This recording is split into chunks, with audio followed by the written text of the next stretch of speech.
j'ai intégré l'armée de champions en octobre 2010. Il y aura les championnats du monde fin février, début mars, qui auront lieu à Londres. Voilà, et puis bien sûr les Jeux Olympiques à Rio. Nous, les quotas ne sont pas nominatifs, c'est les coureurs qui qualifient la nation pour avoir un maximum de quotas. Mais étant donné qu'on est champion du monde en titre en vitesse par équipe, pour l'instant on est plutôt bien placé pour remplir tous les quotas. Moi ce sera la vitesse par équipe, la discipline où je suis double champion du monde et médaille olympique et le keirin aussi.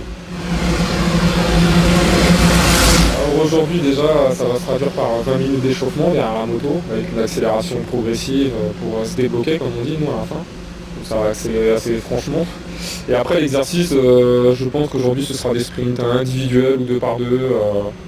Des sprints, on partira de là-haut et on plongera. Mais nous, c'est vrai que c'est un sport essentiellement basé sur la force, la puissance, l'explosivité, puis le gros aspect tactique pour certaines disciplines.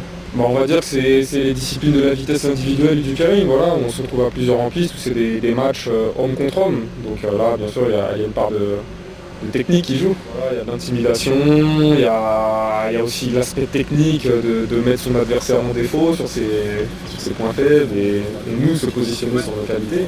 Et voilà, c'est tout cet aspect tactique. Le choix matériel, nous c'est simplement sur le changement de braquet, ce qu'on appelle grossièrement les vitesses sur les vélos. Donc voilà, c'est uniquement là-dessus, sur le développement qu'on peut interagir, parce que le matériel en soi, non, on ne change pas.